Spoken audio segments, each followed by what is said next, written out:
you open up your Bible and you look to the front of it in Genesis, you're going to see that there are actually two different stories about the creation of the world.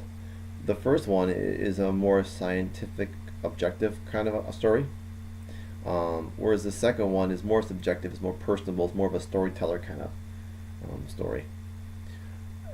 But both tell us a lot about, the first one obviously is with the creation story, happens over 6 days, and at the end of it, God says, let us make man in our image and likeness. And so he makes man male and female in his image and likeness. The second story is in the Garden of Eden, and God forms Adam out of the clay of the earth and breathes life into him.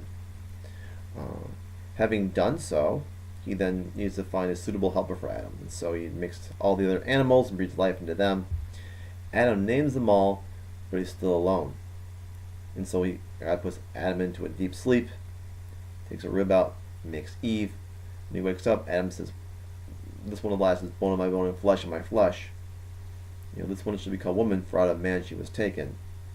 This is why man should leave his mother and father and cleave to his wife, and the two shall become one flesh. And it winds up and ends with, and they were both naked but felt no shame. So both of these stories, in their own way, tell us different things about who we are, but they both try to answer the question of who we are and what we were made for. Why are we here? And again, they're both very much, and so both of these are very much highly tied up with this idea called the nuptial meaning of the body. When we speak of the nuptial meaning of the body, we're kind of referring to what happens, in some sense, we're referring to what occurs on a wedding night. The bride and the groom give themselves one to the other, the lover and his beloved give themselves to each other as gift. And so this idea of the nuptial meaning of the body is very much wrapped in this idea that we are meant to be gift for one another. I mean, how does this happen? Well, let's look at the first story of creation. In the first story of creation, God makes man and woman in his own image and likeness. He says, let us, our image, our likeness. As Christians, we believe that God is a Trinity. 3 persons, one God. Now, how that is, we don't know. If we try to fit it in our brains, it would explode across the cosmos. But the fact of the matter is, that's who God is. God is, not in just any sense, but in the fullest, the most real sense of it, God is communion. In the most fullest real sense of it, God is union. We can even say that God is love. Love is, in the truest sense, love is not selfish. Love has nothing selfish to do with it. You can't love yourself. So the only reason that God himself could be love is if he was more than one person. Because God is a communion, because he is more than one person, he's able to truly love himself, and so therefore God can truly be love. So when God makes man as male and female in his image and likeness, that in some sense we get the idea that it's not just as male or female that we image God, but rather as male and female together in union is where we most perfectly image God. So in the second story of creation, when God makes Adam, he makes him first. He's alone. He needs a suitable helper. So God makes all these animals, yet none are a suitable helper.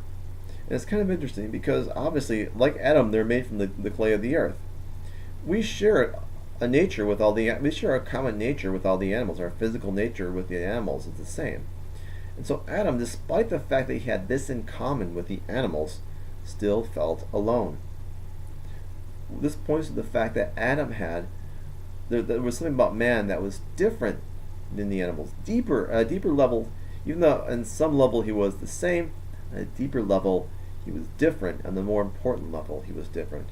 And so that's why when he goes into a sleep, God pulls the rib out, makes Eve. He can wake up and say, "This one last is bone of my bone and flesh of my flesh." Eve, unlike all the other animals, shares Adam's nature, and so again, the two can unite. The two can give themselves to one another.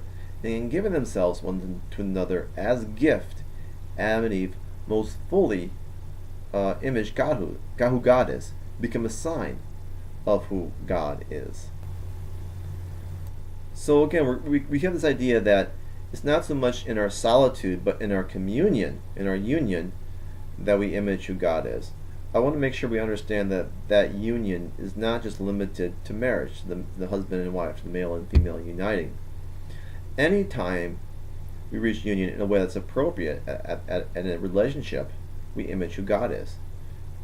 Anytime we love somebody, we image who God is. So even if it's like in the grocery store, if we make a point to connect in some way at a deeper level with the person who's ringing up our groceries, in some sense we are imaging God. We're pointing to who God is, not as perfectly as that marriage relationship does, as the one man and the woman and man uniting in one flesh, but in some way we kind of image that.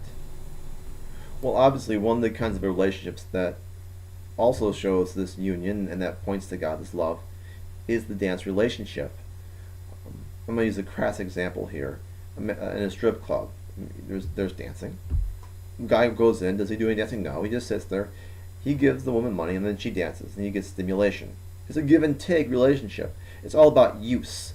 The other person's an object for fulfilling your own selfish desires or needs.